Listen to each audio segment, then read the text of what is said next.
Hello YouTube viewer, I'm sure you've heard the news by now. Deltarune is in fact tomorrow. I am a little late by my standards when it comes to making a video about Deltarune before Chapter 5 releases. However, since I do happen to have a day left, I figure let's give it the good old college try anyways. I made a bingo in order to help streamline my thoughts and my hopes and my speculation before Chapter 5. That bingo was a little hard to read in areas, and also it wouldn't do you any good if I just posted it in the community tab and did nothing else. So this video is going to involve me going point by point and talking a little bit about why I made the decisions I did.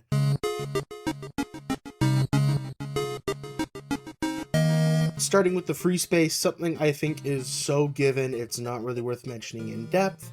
The weird route. We know that Chapter 5 is going to be the next largest step in the route since initiating it in Chapter 2. Some of the extra Spamton Sweepstakes web pages that we got just before Chapters 3 and 4 released allude to how prominent the differences will be in the weird route, with Chapter 2 being the largest and Chapter 3 and 4 being, well, Chapter 3 doesn't necessarily apply, but it has its own sort of weird route in its own right, with all of the hinting done through the sword route. In Chapter 4, while there aren't many changes in the Dark World itself, the Light World segment is incredibly different. I think it's pretty safe to say that with the general plot of Deltarune hitting a bit of a head with Chapter 5, this alternate route that we got access to in Chapter 2 will ramp up in some kind of significance in differences. I mean, especially thinking about what the differences in Chapter 4 and the weird route do imply, which is the idea that we might be implanting a fragment of a soul within Noelle. If she does end up showing up in Chapter 5's Dark World, there's a pretty solid chance that we, the player, are going to be allowed to go on a rampage again, very similar to Chapter 2. Even if the differences only go as far as the way we've manipulated Noelle throughout the weird route in Chapters 2 to 4, I think the position we will be aligning her in going into the future of Deltarune's narrative is one that will be so fundamentally different from the position she occupies in the normal route that, well, I mean, beyond for the fact that it's going to almost certainly disturb a lot of people just being another step in the weird route, I think it's really going to call into question what the point of this all is outside of abject cruelty for the sake of cruelty. Because, you know, all things considered, I do think there is going to be a point to the weird route. I definitely subscribe to the idea that Deltarune will have only one ending, but the weird route maybe entails getting there a different way where something is lost along the way and you have to ask yourself if it was truly worth it.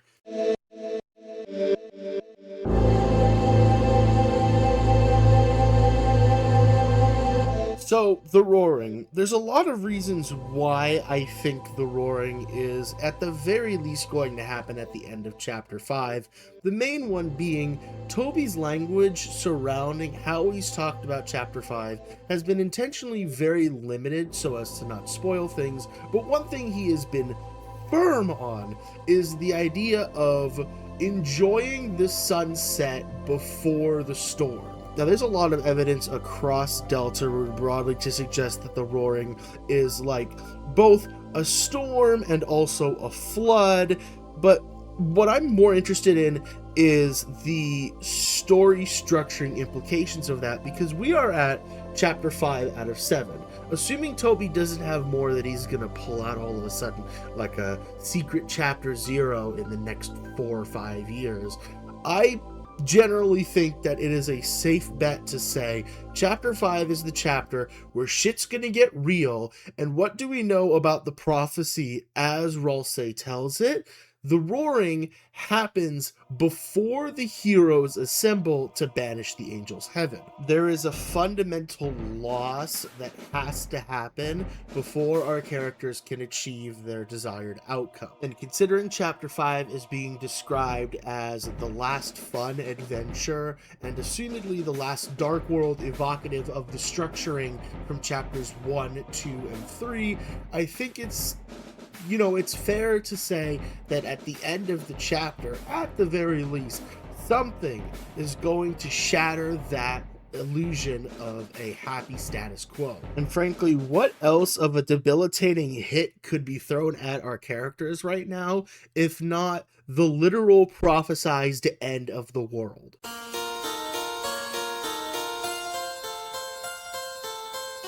So, Chapter 2, during the Spamton fight, had us changing our soul into the yellow soul mode from Undertale, and the same thing happened with the green soul mode when we fought Gerson in Chapter 4. The only reason I think we could get a cyan soul transformation mechanic specifically is the knife attack we see in the Chapter 5 trailer released during the most recent Nintendo Direct. We see what seems to be an attack pattern very similar to the Cyan Soul's attack from Undertale. You know, if there is a pattern in which these soul mode transformations are being introduced, I'm not really seeing it yet, but I do think it is fair to guess that maybe we could see not just another transformation at some point in Chapter 5, but it might be a specific soul that we currently have our eyes on, aka the Cyan Soul, because of the Cyan Soul attack seemingly showing up in Chapter 5 in the trailer that we got. I don't even really have a good guess for what a Cyan Soul transformation mechanic would look like. I don't know, I've just got this feeling like if I had to guess what soul mode transformation we could get next, I think it, Cyan Soul, why not?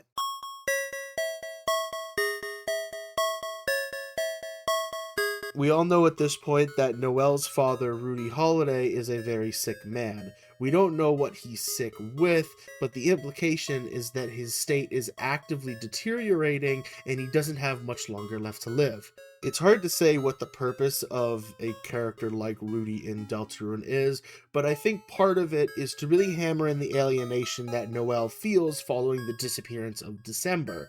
And I think losing this emotional anchor she has in her life, especially at this turning point where, again, let's enjoy the sun while it's still here. It just really feels like the story is telling me in so many ways that this status quo cannot last the way it is any longer, and sooner rather than later, a straw will break the camel's back. I'm not going to say I think this is necessarily guaranteed for Chapter 5, but it would be a pretty upsetting thing to happen at an event as fun as the festival. And I'm just saying, if this is the last chapter where we're gonna really get the chance to be able to enjoy things without having to worry about the broader ramifications of the world, one of the things that can remind us about that would be something like the consequences of Rudy's health condition finally catching up to him in an on-screen way.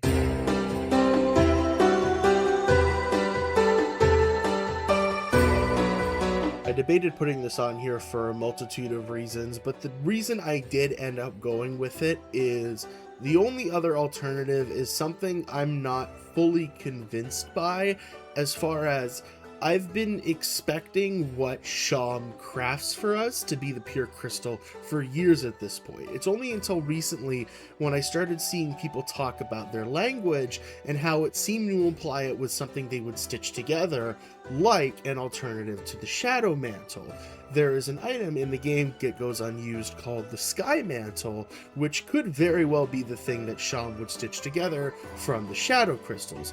However, of course, the idea of, collect my 5 crystals and you get a reward at the end, and we know that there is a so-called pure crystal item that can be used for crafting, but we currently don't know how to access. It just makes sense that seemingly we're going to take these 5 crystals and get this 1 crystal. Now, will it be Sham specifically who does this for us? I can't really say, but they would be my first guess.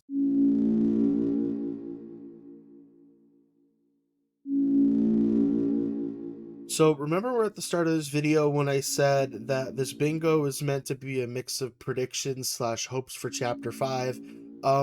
This is one of those more hopes-like things because I don't really have any evidence or feeling whatsoever to suggest why we might get more information about the vessel / the Gonner Maker sequence. However, being at chapter 5 and only having seemingly 2 more chapters left, one way or another, we're gonna have to start getting that information if Toby wants it to start being relevant soon. We might not get the full lore dump this chapter, but broadly, I don't think it's out of the question to think that we might start getting some breadcrumbs, which will eventually soon lead into the substantial reintroduction of the vessel / explanation of what the whole situation with the Gonnermaker was about. If I invest in the stocks of Gonnermaker potentially becoming relevant again in a day or two, I will look like the smartest person on Earth. And you can look like the smartest person on Earth too. Well, just not smarter than me because I said it first. But second place isn't bad.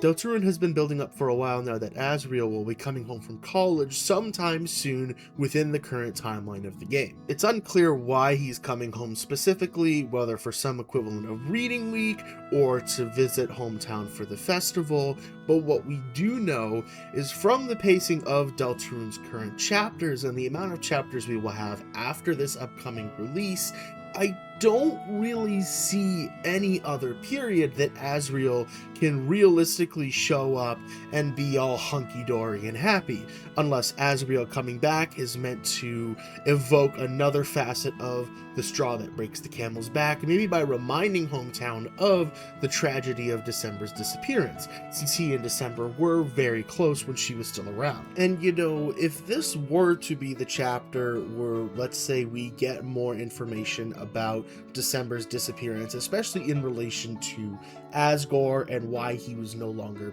chief of police, I do think Asriel coming back would be a very crucial piece of that puzzle, which logically we wouldn't have had access to up until this point because he was in school. To me, it's not so much a question of if we are going to see Asriel at all, and more when we're going to see Asriel. I just believe that a character with a perspective as crucial as his, especially in relation to a lot of the mysteries haunting hometown, I don't think Toby would name drop him as he has without throwing us a bone to some degree.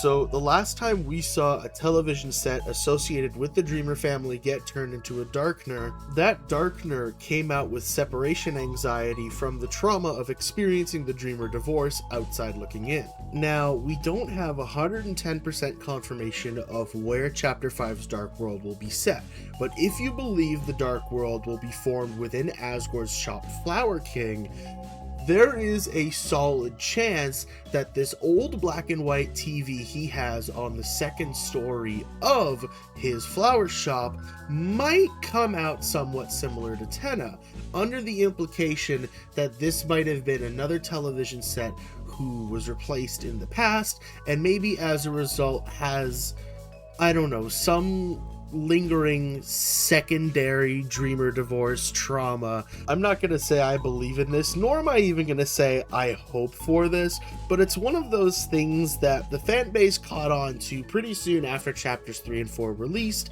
and now going into chapter 5's release, I'm just wondering, are we going to get another character based off of this old TV from maybe the golden days of when the Dreamer family was still together?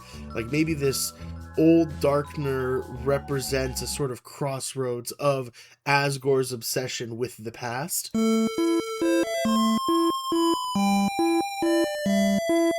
There's this very interesting idea being built up throughout Deltarune as we currently have it, where Susie, despite being the archetypical sort of bruiser / tank of her party, wants to learn healing magic, and Ralsei, in a sense, has sort of been stifling that up to this point out of a self-projection of fear from deviating from the prophecy. What I think could be an incredibly fascinating continuation of these ideas would be if Ralsei himself were to step away from the RPG roles imposed upon him and to do something different through gameplay itself to express that character development. And of course, my first thought along those lines is, what if Ralsei learns a form of offensive magic that can be used to deal damage to enemies? Despite being the character that urges us to deal with things peacefully, going into Chapter 4 and beyond, when we have the threat of darkness spawns and titans that can't be reasoned with, I just think it makes sense for Ralsei's character development to bring him down the path of trying to make himself a little more useful in situations like that.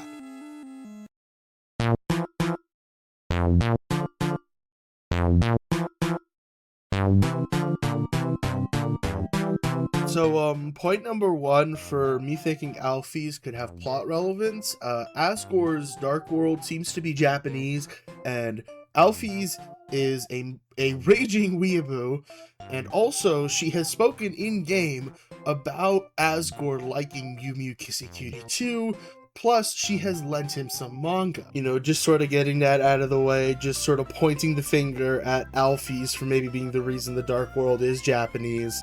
Something I think is a little more compelling is that in Chapter 4, Alphys demonstrates more public knowledge than other figures of authority in Hometown are willing to offer when it comes to what might be in the shelter. And if we look to Undertale, Alphys is directly connected to, frankly, all of the shenanigans about Gaster that seem to find themselves in Deltarune as the reason we're even here. You know, she's worked with Sans in Undertale. She might even be one of the two people that Gaster was referring to in entry number 17. Although whether this was Undertale Alphys or Deltarune Alphys, look, that doesn't matter. What I mean to say is that Alphys has been a pretty silently important character to Undertale for a while now, and I do feel like there's a good chance that could transfer over to Deltarune as well.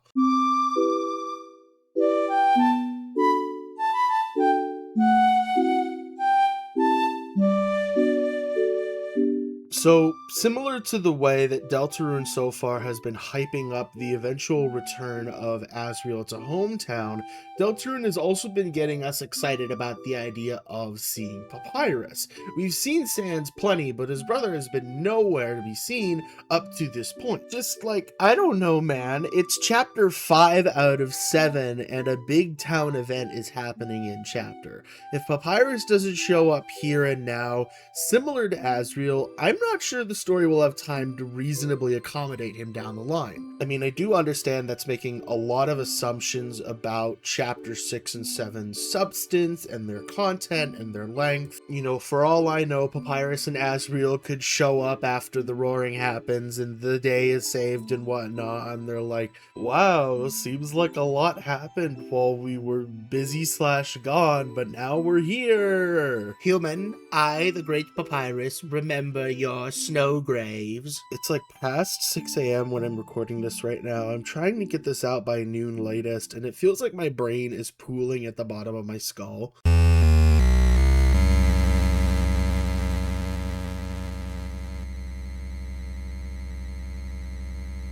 I'm not going to go fully in depth into what roots theory is as an idea, but I'm going to summarize it as the idea that parts of the game as we've experienced them, like in the mantle minigame, the real mantle minigame during the sword route, are meant to evoke real places that we can or will visit at some point in Deltarune's future. Like the final board that we do during the sword route before the mantle fight supposedly shares a bit of a layout with Hometown, and might evoke the idea that we do something in Hometown in the light world during the Chapter 5 Weird Route.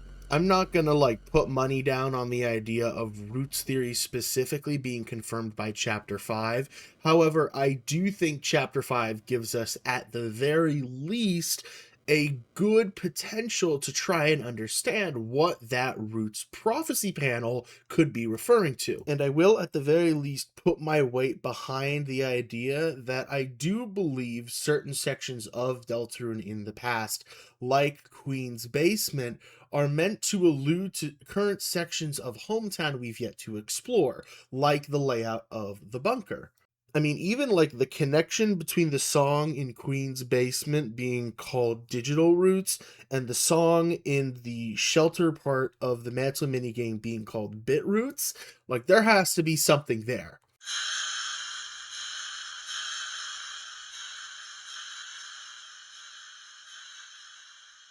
Carol Holiday, mayor of Hometown, she's organizing the festival. That's what she's been doing since chapter 1. She's also part of some kind of conspiracy in Hometown, probably trying to find Des.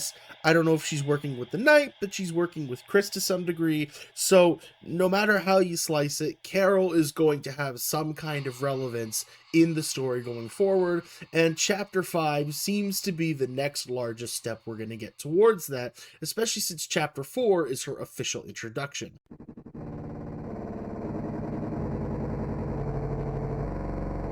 This is another one of those things that I wouldn't really call a prediction, but more a hope.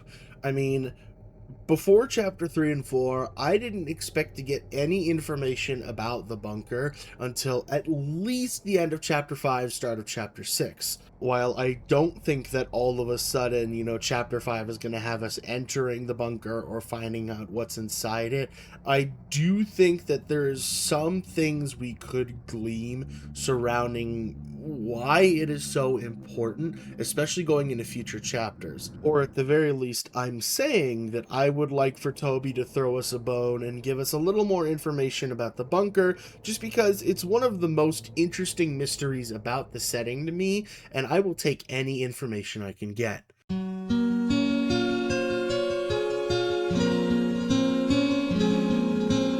Speaking of taking any information that's given to me, I not only think that chapter 5 will help provide more information, giving us a better picture about who December Holiday was as a person, but I think that it will give us more information in general towards learning about what happened to this girl who is now lost. I would say that the disappearance of December Holiday is within the top 5 at least, probably top 3 most important ideas that Deltarune wants to explore. I just get this sense like chapter 5 is where things are really gonna ramp up, and it might even be the place where, I don't know, some of our most crucial questions get answered.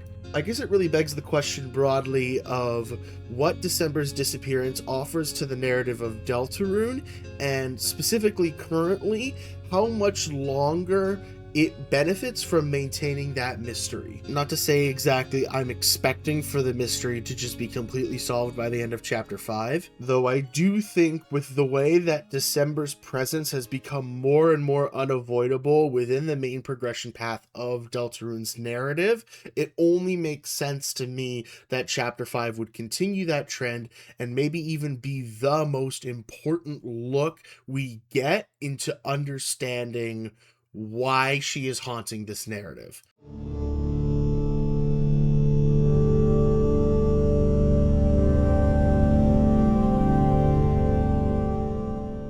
Ralsei Darkener objects / what is Ralsei debates haven't really been a focus in the fandom since chapter 3 and 4 released. That question never really got answered, and if anything, we had more questions thrown on top of that, especially after chapter 3. For me, I've stopped being super interested in it, and I kind of would just like that information to be gotten out of the way at this point. I'm not really sure if Deltarune at large will continually benefit from maintaining this mystery about what Ralsei is as a Darkener / how he functions, so I'm pretty confident in saying that if there's anything chapter 5 might go out of its way to confirm or at least give us more information about, it just seems like it's finally time to learn more about Ralsei, our king of vague posting.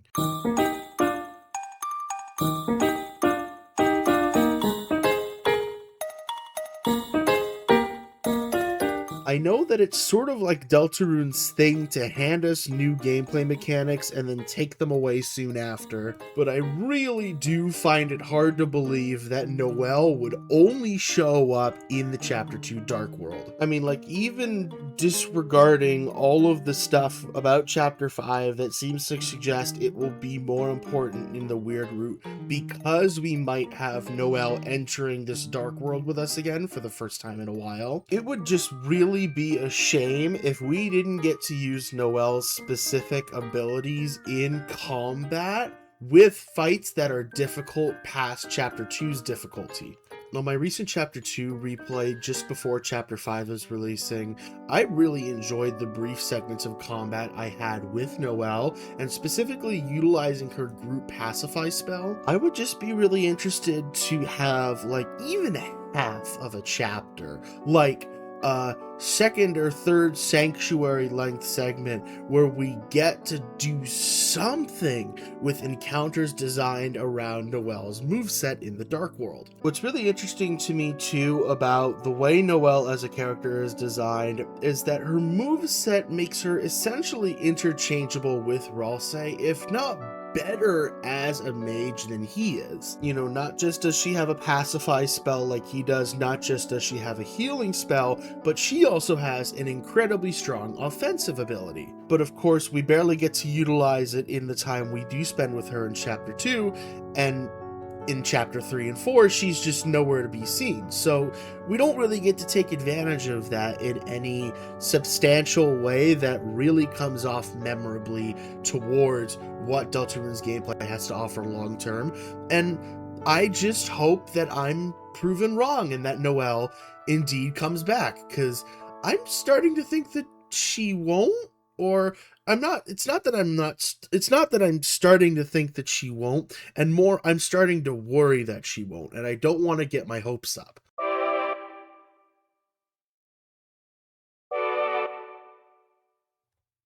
When I say Asgore feats, I mean like on-screen notable things that he does. You know, if you ask me, part of what makes Asgore such a memorable character in Undertale is the way that his soft and almost a little pathetic side is balanced with the fact that he is a fucking monster when it comes to combat. So far, Deltarune has only really played with the soft aspect of Asgore's personality off the back of December Holiday's disappearance, and I'm hoping that with him seemingly becoming a focal point within Chapter 5's Dark World, that we just get to see him be cool. You know, we've already got so much of that first half of the equation. I want to see that second half. I want to see Asgore be cool and strong and maybe even a little scary. I put this one in kind of as a joke, even though I was a fairly active supporter of Friend Inside Me / Woody Theory going into Chapter 3. My position is that pre the Chapter 5 trailer we got at the last Nintendo Direct, I was fairly convinced there was a chance Friend Inside Me could have always been a Chapter 5 thing, but unless Chapter 5's theme is like split down the middle, half sort of Akira Kurosawa, half Clint Eastwood, I just don't see there being room for a traditional secret boss cowboy character. Now, if we are to extrapolate the term friend inside me to mean, you know, like a secret boss who's being controlled by some otherworldly force inside of them that reveals themselves after the fact, I mean, that's not even really like saying, you know, yeah, I believe Woody Theory is going to be in Chapter 5 at that point, but, you know, if you wanted to, sure. Friend Inside Me stocks, I'm sure if you hold that bag for long enough, it will eventually pay out. And you know, with the unused Board 3 quiz mentioning a canceled cowboy puppet show that Asgore used to watch, it's not like the game is doing a lot to disprove it either. So I guess 99% of all Friend Inside Me truthers quit just before it's revealed to be fact.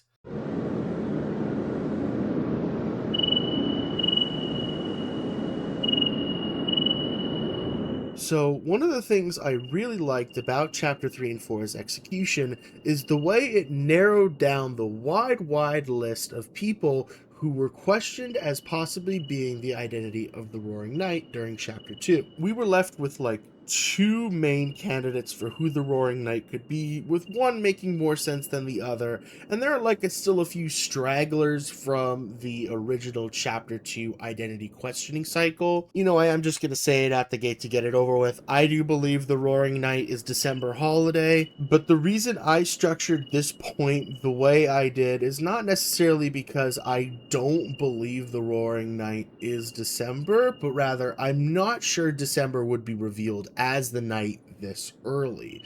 At least, I think. That is leaning on my understanding of Mother 3's narrative and the way that December holiday can be connected to the character of Klaus and the Masked Man. I haven't mentioned it until now, actually, but the way I've structured this bingo is the things I think are the least likely to happen, I've pushed to the edges of the bingo itself. So, the idea of the Roaring Knight's identity being revealed within Chapter 5 being on the outside, you know, it's just one of those things that I threw in there because if I got it right, again, I would be the smartest person on earth.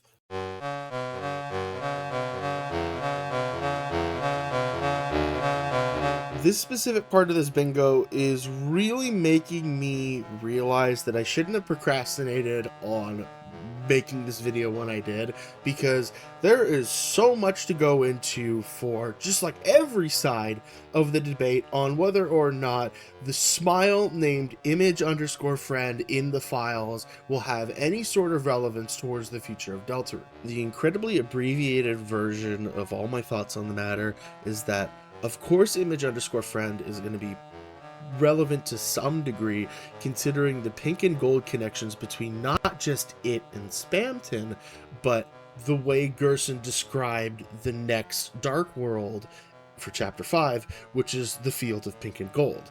And on top of that, I inherently ascribe a sort of importance to image_friend being named image all uppercase underscore friend, similar to the device underscore named files associated with the UI and Gaster's connection between us and the world of Deltarune.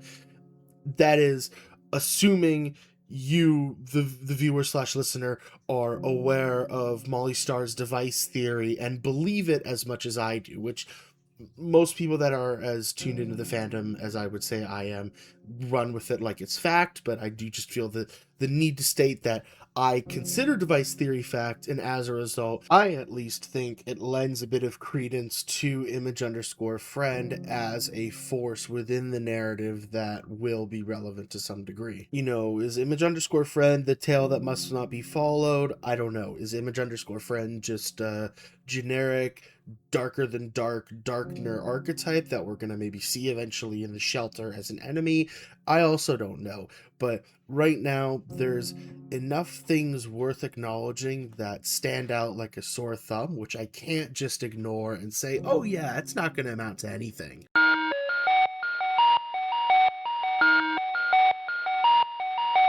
Following the release of Deltarune Chapters 3 and 4, people started to notice a lot of odd moments that refer to Kris's hands and the idea of, like, you know, the Chapter 4 egg room and the imagery of not being able to wash it all off your hands, or the idea of the lacquer triangle that you find in Chapter 3 going through Kris's hand and then them not being able to see their hands.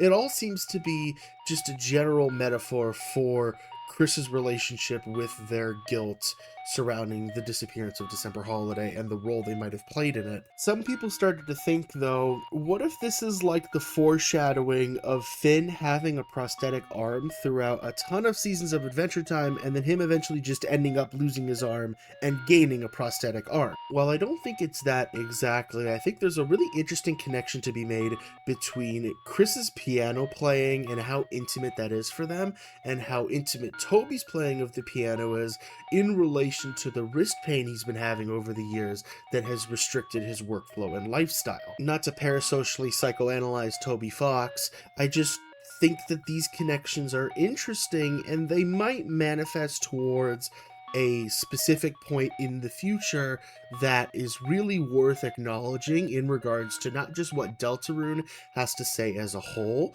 but the trajectory of Kris's narrative arc specifically. This isn't something I necessarily want or actually think will be in Chapter 5. This is just something I've been joking about since Chapter 3 and 4 released. Here's my thought process for the joke, right? Asgore is sad because his wife divorced him and his wife won't take him back. Asgore is investigating the disappearance of December Holiday. December Holiday's disappearance is connected in part to Dark World activity within Hometown. Asgore discovers what the Dark Worlds are. Dark Worlds being worlds you can create where objects are brought to life and become people. Therefore, Asgore decides to make a Dark World and make a new wife in the Dark World. Because, like, if Asgore has a wife in the Dark World, that's one wife he has over the real world, and then he doesn't want to leave, and that's like a continuation of Deltarune's exploration of escapism through the Dark Worlds. I never said it was going to be a good joke, I just said this is the basis of the joke.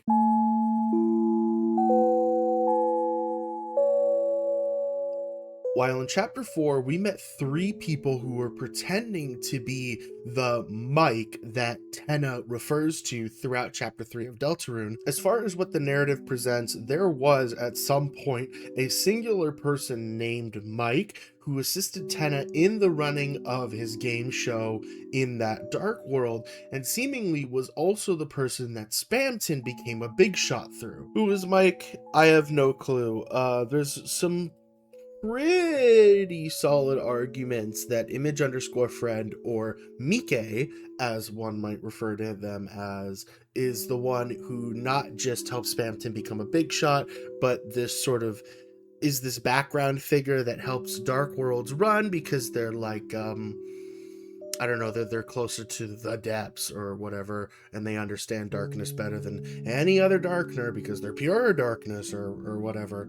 I guess past a certain point, I have to wonder, like, if it isn't directly leading to image_friend, does it matter if we learn anything more substantially about who this original Mike actually was? I mean, it's certainly an interesting, ambiguously presented facet of this narrative and its cast. Like, I am fascinated by the way in which we finally meet Mike, but it's not the Mike we thought we would meet, and as a result, we only get a very basic outline of who Mike is to all these other characters as a result. Maybe Mike singular doesn't even need to really be a character. Maybe it's better just as a mystery that never gets answered. If I had to wager on it though, I would say that image_friend is Mike/Mike. And I'd think that if there were any time for us to be introduced to this Faustian bargain, luck-altering cat demon thing from the dark, it would probably be in the chapter whose Dark World is described as the Field of Pink and Gold.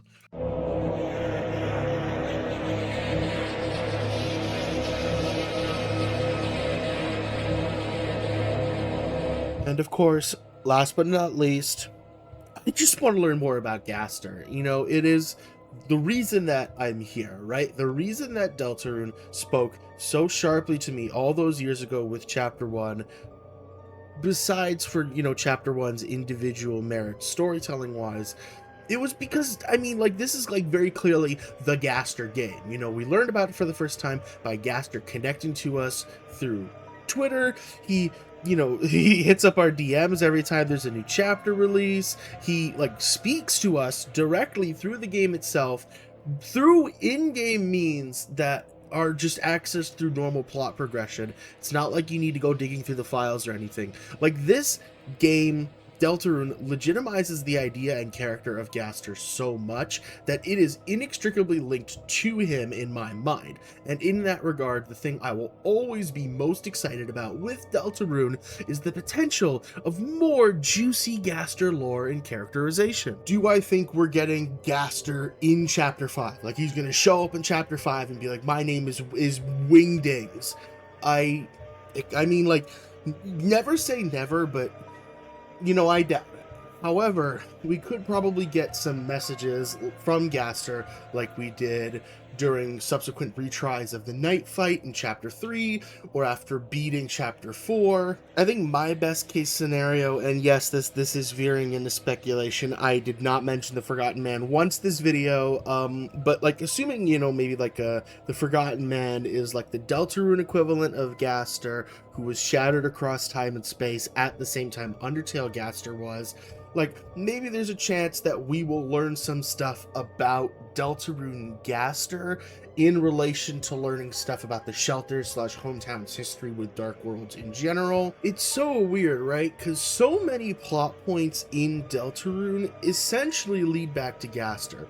If you try to unravel who the Knight is, assuming the Knight is December Holiday, you eventually come back to the shelter, and the idea that Wingding Gaster's spooky skeleton, or you try to interrogate the depths and image_friend and the Titans and the overall function of darkness, and it eventually leads you back to entry 17 and just Gaster. Like, he is at the center of all of this shit. And like, I get it, Gaster in Chapter 5, it's too early, but like, it's Chapter 5, Deltarune seemingly is only going to get these 7 chapters, so, and I know that this has been my argument for a lot of the video, but really, earnestly, truly, here's my thing, I guess, if Gaster is truly going to play a more substantial role actively in Deltarune's plot than he ever did within Undertale, starting to trickle him in at the halfway point until he becomes super relevant by the end